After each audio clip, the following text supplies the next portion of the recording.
Hello, I'm Michael Verney and welcome along to the Indo GAA podcast with thanks to AIB. AIB is at the heart of Gaelic games across both club and county, and in 2025 they're celebrating a decade of sponsoring the All-Ireland Senior Football Championships. With this year's championships shaping up to be one of the most competitive in years, AIB is more excited than ever to bring fans closer to the action. Check out the hashtag #TheToughest for more. Well, I'm delighted to be joined by Dick Clerkin, who has a smile on his face, quite as nearly as wide as mine, Dick, after the weekend. But Offaly and Monaghan win league titles in Croke Park. And not for the reason that you think, Mike. You know, it's nothing to do with football. Why the smile on my face? There was a lot of people would know this at a certain time. The 1st of April every year, there's one of the biggest ticket scrambles in the country. Goes on, and it's not for Taylor Swift, it's not for Coldplay, it's not for Oasis. It's for a slot in the open week in Royal County Down golf course. No way. Yes. So that's on once a year through Mourne Golf Club, and I got a slot. Wow. Yeah. So they go up, they run it the 4 days, single Stapleford. It's not cheap, it's 160 quid, but that's with a bit of food, but like could be about £400 to go up there and play normally. Great. Very hard to play, very hard to get out in Royal County Down. Anybody knows it's very expensive and you need an invite, and they don't open it up too often. So it's fairly exclusive to get out in it. So jumped on 9 o'clock this morning, got me slots, delighted. So yeah, that's May 12th away, be going up. So yeah, went up last year and I got drowned. And it's not some sort of cruel April Fool's joke, like you do have your... No, I do. Yeah, Jesus, yeah, you have me thinking. But yes, it is. No, it is. Literally, like they had 4 full days gone in 10 minutes. I think they worked out 100k in green fees gone in 10 minutes. So I was delighted to get them. So there's a lot of people might be listening with the same and probably disappointed down the country. You're after sickening a lot of people, I'd say. Absolutely, yeah. Dick, we just briefly, anyway, as an aside, yeah. we briefly just chat through the league finals at the weekend. Fairly probably unspectacular, really, particularly the Division 1 final didn't really, and I don't know if there was much hype about it, but it didn't really live up to it. But just from a Monaghan point of view, if I had said to you at the start of the year, okay, Monaghan have been relegated from Division 1 for the first time in 10 years, Conor McManus is retired, you have a new manager in who's never managed at county level before, you're going to get back up to Division 1 in a blaze of glory and win the Division 2 along the way with a heap of new names, new players that, you know, weren't in the national consciousness up until now. I'd imagine you'd be a fairly happy man. Yeah. Here, listen, I think again, going back when I was playing, all you ever wanted from the league was that you come out of the end of it with form and potential going into the championship. Positivity that you had, you'd either found new players had returned to form, that you had a panel that you knew you could go into the championship and compete, but equally you were trended upwards, that you were winning games, you're competing well, or boys were playing well. That's all you really look for. And if you get a bit of silverware, you get promoted well and good. Like Monaghan got that in abundance, like probably more. Monaghan got more of the league than I'd say any team really in terms of new players that have been maybe struggling for fitness over the last few years. These are like all-stars and all-star nominees that are on the roads, quite well, like Ray McInnesby, like top ballers, Conor McCarthy, these guys are just playing out of their skin. Bouncing off the ground, very happy as a Monaghan supporter. Big step up. There's no question about it. Everyone's mindful of it is Division 2. We need to know where we're at against the big boys, but we're not afraid to take them on again, thankfully. Yeah, it's great to get promoted with silver as well. Offaly be the same. We would have been happy with just getting promoted, but it's just lovely to have, and I've even seen plenty of pictures up in the brewery tap and places like this in Tullamore on Sunday night where they're celebrating a title. Like, it's hard beat getting a title. It's hard beated. Listen, Mike, I'm not going to dwell too much on this because there's a lot is talked about and different. Even the boys on the other side of the podcast on the Indo, might be keen to talk down the league. As a player, as a supporter, as a manager, an inter-county career can be very short, can be very fickle, can be very fleeting. Getting days out in Croke Park, and I say days out, getting competitive matches in Croke Park should be treasured as a player and as a supporter, the privilege to go and watch it, and then to actually compete and win something, they're few and far between. As I say, the reality is the vast, vast, vast majority of county players do not get that. They don't get that. You might get it once and you enjoy it, like those Offaly players that have that now, they might never get that again. Most of them probably won't, if you're being honest, in terms of getting to, a league title or Leinster title. But they got that there in the weekend. They should have celebrated. They should have enjoyed it. I hope they did, because we did. Don't worry. And absolutely, and don't listen to anybody that sort of tries to downplay it, that there's only a league title or it's only a division league. That's all they could. Mickey Hart is always actually. If you listen to Mickey Hart, he's actually very, very good in situations like that. All they could do was win and compete in Division 3. That's always an offer for them, and they went and done that. They'll worry about Division 2 next year. They'll worry about the Leinster Championship night, but they went and knocked that out of the park, as did Monaghan. That's all you can do at this time of year, and huge congrats to them. Gerlach Nan had a great one when Clare played the 1995 All-Ireland semi-final, and there was obviously euphoria around the Munster, and a lot of those lads would say that the Munster was nearly as important as the All-Ireland, but he said, yes, as a group, how many All-Ireland semi-finals are we guaranteed to play in together as a group again? And it's basically, I'm sure anyone that was in a national final, that's what I'd be saying. How many national finals are we guaranteed to play in again? You're not. This is one. This is this one that's right here now. So from my own county and your county, it was great to win. From Limerick had a great win over Wexford actually as well in Division 4, and Wexford will be sick because they went 7 from 7 in the group stages, and Limerick scraped a final place with James Naughton scoring 4-12 in their last game, and Limerick are the ones walking away with the trophy. So it's a counterbalance to Offaly and Monaghan. Wexford are probably going in a little bit deflated into the Leinster Championship.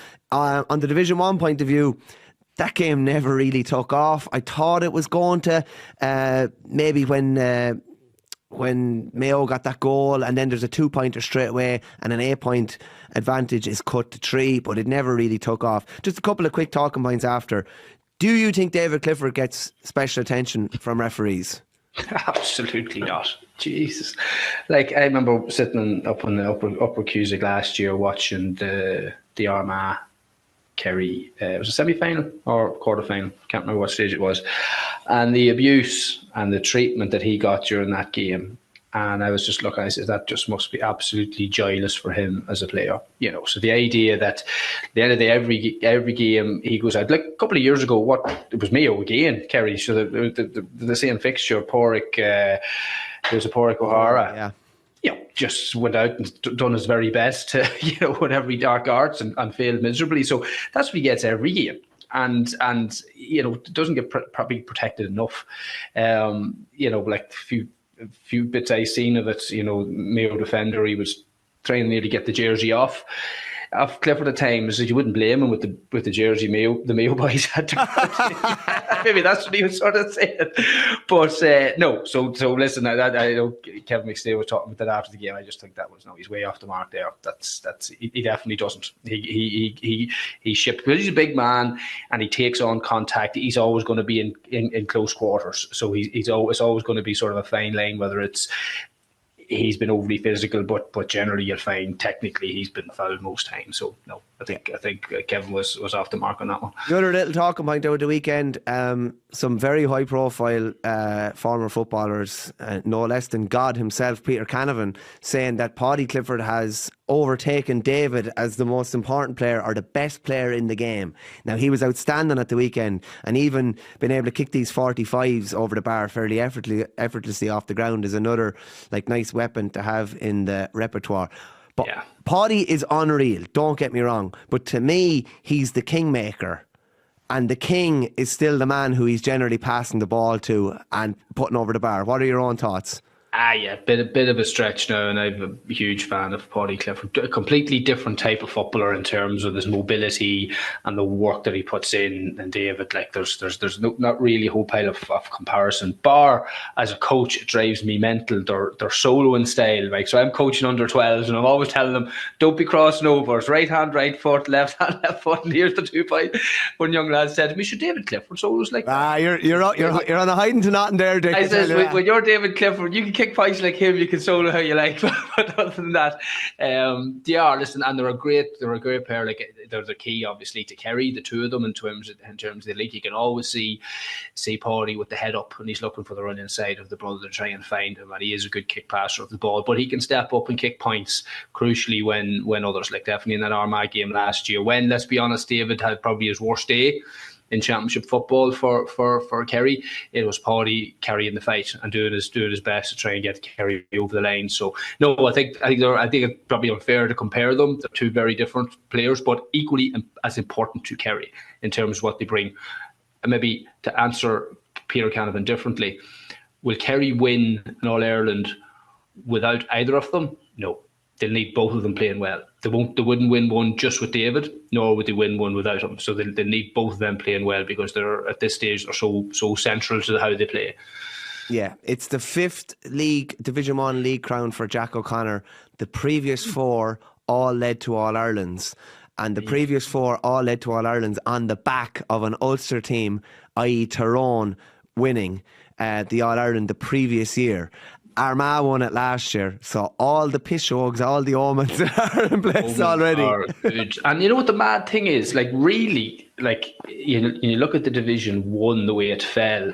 Like, by right, Kerry should have been relegated. Like, the Tyrone game that Tyrone effectively threw away up in, it wasn't up in Omagh, I think it was in Carrickmore or somewhere it was played. Remember, they were like 7 or 8 points ahead, and they 2 extra men, and they somehow threw that game away. And it was Clifford, basically. Let's go back to the point about Paddy and David. Like, that was a day that no other player was winning that game for Kerry bar David Clifford. He scored goals out of nothing, and he basically dragged them over the line, and that basically kept them up, because they had got relegated. Had Tyrone won that day, and next thing, not only did they stay up, they went on, found themselves in the league final to win it. And, there's their season kicked off in an instant. Dick, it's kind of a funny one. At least the weather is championship appropriate, or it's turning championship appropriate. But we're rocking into the first weekend in April, and we're ready to go in across the 4 provinces actually this weekend. Just we'll focus in on a couple of particular games in a minute, but the Meath Carlow one is fascinating based on what's happened in the last week. So Shane Curran stepped away from Carlow, kind of apportioned blame to players and about their stay in London and this type of thing. The players kind of hit back in a very reasonable way, I would say. Now, Carlow have done their business very, very well. They've gotten Joe Murphy, who's obviously a Carlow native, who's done really well with Naas, who are knocking on the door. Like, Curran only left last Wednesday, and they announced Joe Murphy on the Monday. That is a good piece of business, but they're coming in against a Meath team then who have lost Martin Corey and Joe McMahon over the weekend as coaches. It's really weird stuff nearly to be talking about coming into a championship game so close, like all within 10 days. Yeah, like on the Carlow one, that none of that read well with Cakes and the players. That just all sounded like a bit of the love had been lost in the dressing room on both sides, and it was a case of Shane just needed an exit stage left. I think he could have done so in a better way. You don't need to be burning the boats behind you. But from Carlow's point of view, listen, they don't care too much about that anymore. They just needed to get somebody in place, try and salvage something out of the season. And as you say, they've got a local management in place that, if nothing else, will have Carlow football first and foremost in their mind. So they'll be looking to try and get a bit of a run near the Tantler Cup and try to get something out of it. Meath, Robbie Brennan.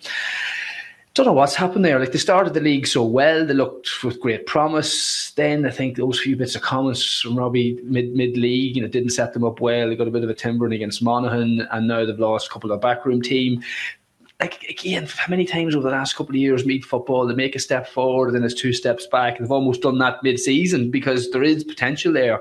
I'd say they're really frustrated losing young Jordan Morris. Yeah. Like, that's a killer. Like, he was probably the standout player for them, and probably was the standout player for them. So, like, very disappointing for me because, I have a huge time for me. There was a great supporter of them back in their Haiti days. I remember going to Croke Park. Everyone has a sort of a soft spot for me in a sort of a traditional sense, and it's not good for Leinster that they look like they're not going to compete against Dublin again, if I'm being honest, because of losing their key player. So it's not good from them. I still think they'll get over the line with Carlow, but you were sort of hoping that they were going to sort of feed into a more competitive Leinster province this year, but it's not looking likely, certainly from Meath's perspective.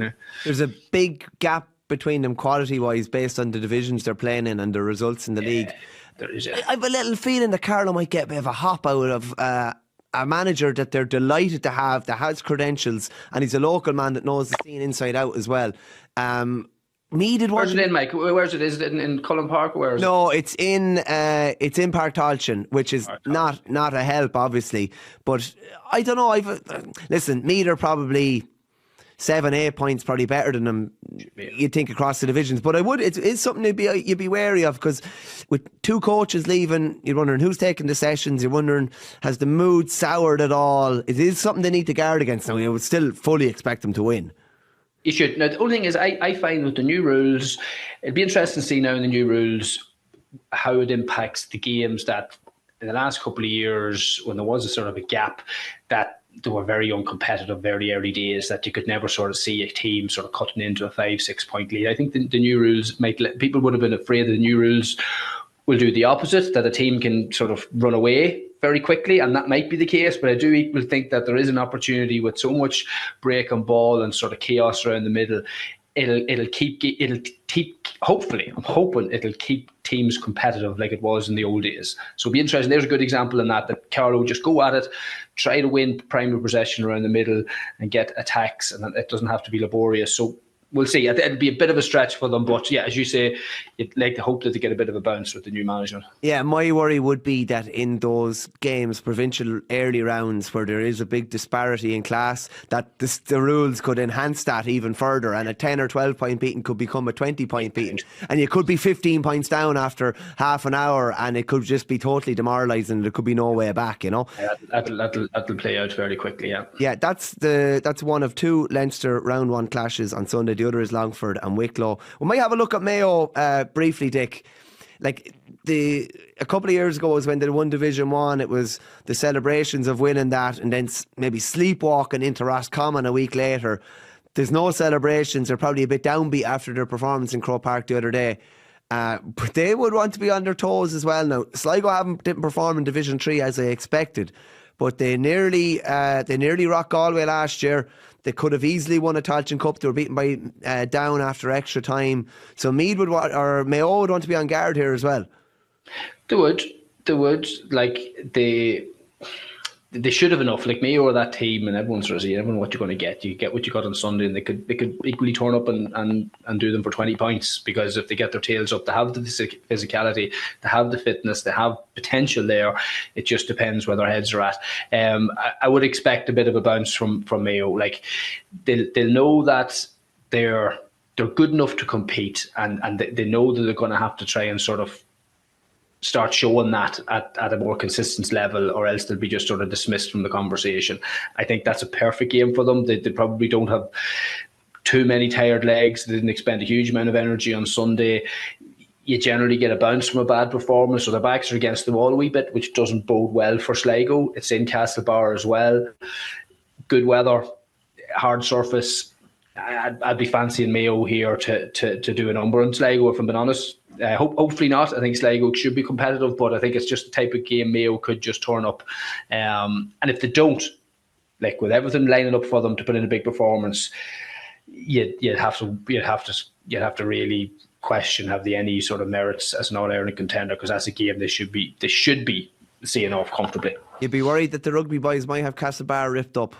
Oh Jesus! Don't talk about that. I was like, yeah, I was watching highlights on that, and that's a whole other question in terms of there was more Mayo people in Castlebar watching rugby than there was in Croke Park watching football last weekend. But that's another day's conversation, Mike. Just on the Saturday games there, you have Wexford and Laois, also Leinster round one. You have two Munster Senior Football Championship quarter-finals, Tip and Waterford in Semple, and you have Cork and Limerick in the Gaelic grounds.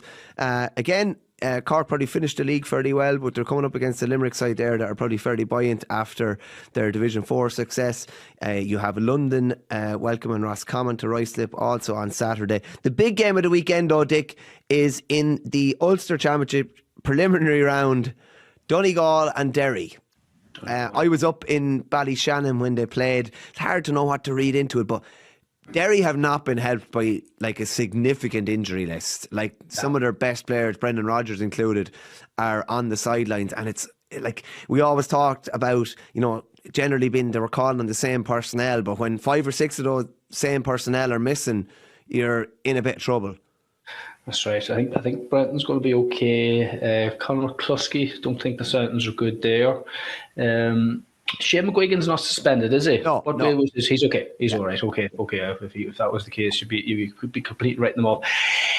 It's an interesting one, this. Like, Donegal have put a huge amount of pressure on themselves as far as I'm concerned. Like, they have set themselves up now for this game as much as whatever's going to follow it in terms of Ulster Championship football league. It was what it was, but it was all around this game. So They've made a big thing about Ballybuffet being a fortress and have a great record there. I don't expect Derry to win, but if Donegal limp out of that, if they only fall over the line, you'd be having a question mark over Donegal being as strong an All-Ireland contender as everyone's making them out to be, and that sort of they're even positioning themselves at. Like, they really should be with the way Derry's at in terms of personnel and form. The fact that it's in Donegal, in Ballybuffet, this really should be a game that Donegal should be winning comfortably. Now, Derry have nothing to lose here. Like, this is a championship game. Like, they should be just absolutely throwing everything at it and leaving nothing behind. So I can see a wee bit of needle in this. Like, if there's anything in those Derry boys after what they've had to deal with over the last couple of years, they should be absolutely throwing everything at Donegal here and see how far it gets them. I don't think it'll get them over the line, but if you see a sort of half indifferent approach from Derry, well, that's a very, very poor reflection of where that team has sort of come to. So I'm expecting a big performance from them. I still just think they're going to be a bit short. Obviously, this is pre-championship, the week before championship starts. It's always prediction time the week before championship starts. Yeah. Dick, what's your pecking order in football at the minute? What are we talking about? Looking at top 4, top 5, and in what sort of order? Oh, God, you keep throwing. You should send me a text before these. Should be no crack. It'd be no crack. There would be no crack, because I done a prediction a couple of weeks ago. It was completely wrong. I knew the minute I'd given it. I would say in terms of the All-Ireland contenders, take Division 1, I would the top 7 teams, I would put, I think Tyrone were unlucky. I think Tyrone won't be too disappointed the way the league finished. I think they'll know that, listen, it was scoring difference. It wasn't ability or potential that got them down. So I would put the top 7 teams. I'm pulling Derry out of it. They haven't shown enough. Derry have to be discounted at this stage. I think Kerry, Dublin, Armagh, Galway, Tyrone. I'd throw a blanket over those top 5. I wouldn't put hard money. Like, if all those 5 teams played each other in a wee mini league, you'd probably end up on close to level points. I think there's very little between them. I think after that, you've got, Donegal in there as well. Apologies.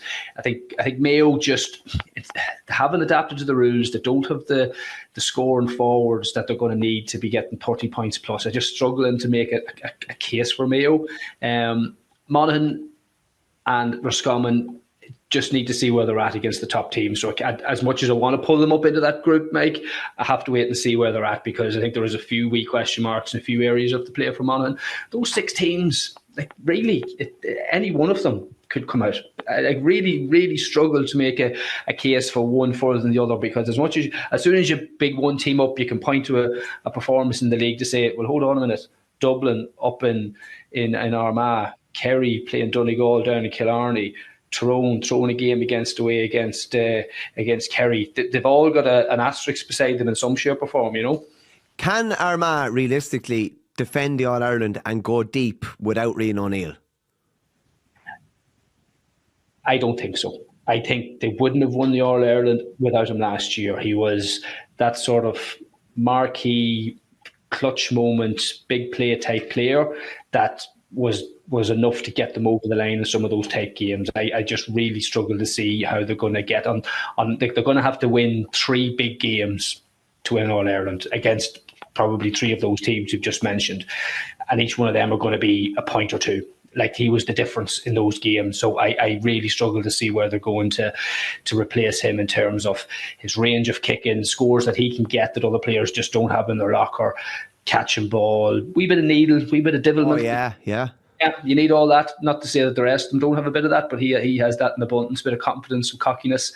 I just think he's too big a player.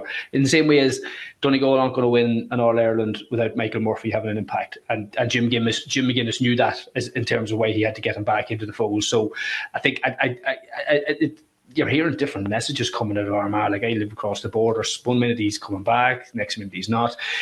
Probably for everyone's benefit, that should be just put to bed. And not have players, and I'd say the players probably know. Maybe McGeeney's just a wee bit reluctant to formally shut the door in case he does come back. But clock's ticking, Mike. You know, he really needs to be getting back in the fold, but it's looking unlikely. Give me your 4 provincial winners, Dick. 4 provincial winners: Galway, Kerry, Dublin. It's not too difficult. I'm writing these down, Dick, for posterity's sake. We'll come back to these. I'm not going to win any. I'm not going to win any pundit prizes for those three. Do you know the funny thing about doing predictions and stuff as well is that like a prediction at the start, if it comes out to be true at the end, it's a fair prediction. But your opinions change throughout a championship, and someone picks up a red or someone's. Do you know what I mean? Like I don't. There's nothing wrong with changing your prediction as well when the odds have changed in or against you or for you. You know. Once you can back it up with some semblance of logic and not just pulling names out of the sky. Yeah. Ulster is. Here, it's an old truism how competitive it is, but like really between Donegal, Tyrone, and Armagh, they've enough there to say there's any one of them.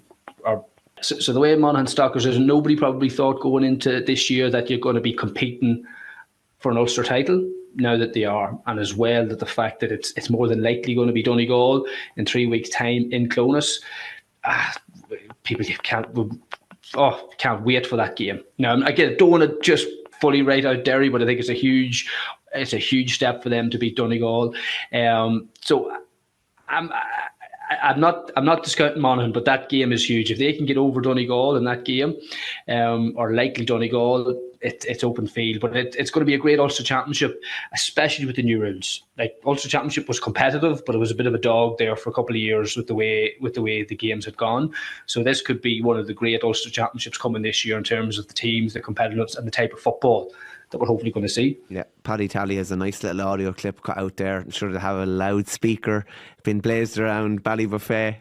I actually want Derry to go up and put a performance. I just think they've just fallen off too much, and they've just too much going against them. If it at least was up in Celtic Park and they could make a bit of a cauldron, but they have to go up to what is a very difficult place to play in Ballybuffet. So everything is against. I'll put it this: if Derry beat Donegal, that's one of the performances of Derry's.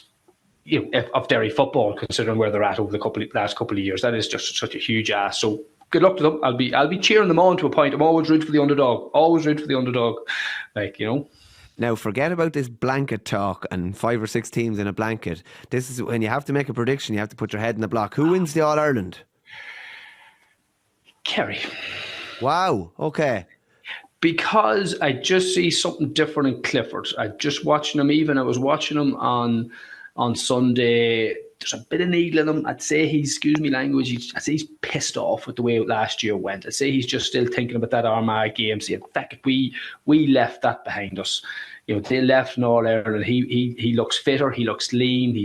There's a bit of anger there that I think we're gonna see unleashed over the next couple of months. And as you said, between him and Paddy, Jim O'Connor. Caveat there, he has to come back fit. Like actually, and another player that probably isn't getting the credit in terms of Kerry, Joe O'Connor. I would have been critical of Kerry's midfield over the last couple of years because the way the game was, it didn't suit a Joe O'Connor. The new game suits a big man like him. He's getting up, winning, breaking ball, winning it clean, and he's relishing. Like those two boys are probably as good in midfield now, whereas that would have been seen as a bit of a weak spot for Kerry. They're good, but the Jimmer comes back and keep the two boys up front fit. Sean O'Shea, haven't heard any updates on that. Not a million miles away. Not a real significant injury. Dermot O'Connor's a little more worrying, I believe. Now it's a great sign for them to be winning a national title without Thomas Sullivan didn't start. He only came on. Dermot O'Connor not playing. Sean O'Shea not playing. They wouldn't have won probably a league final without Sean O'Shea in recent years, I would say. So that can't be a bad thing. They effectively won a league final in third gear. Now again, that game up in Tyrone, they could have easily found themselves, but they didn't. This is the difference sometimes with the good teams. There's just enough quality in clutch games. Another team would have lost that they didn't have the quality to get them over the line, and then they find themselves where they're at. But that's Kerry for you. Well, there'll be a lot of people down in the kingdom hoping that your predictions come true. And what he didn't say was he hopes Derry beat Donegal because he thinks Monaghan's chances of winning an Ulster are greatly increased if that does happen. I'd sooner play Donegal in Clonus than go up and play Derry in Celtic Park. Okay, that's fair enough. Yeah. We have a very bad record going up to Derry, whereas I have a great record playing Donegal and Clonus. So there we are. Perfect.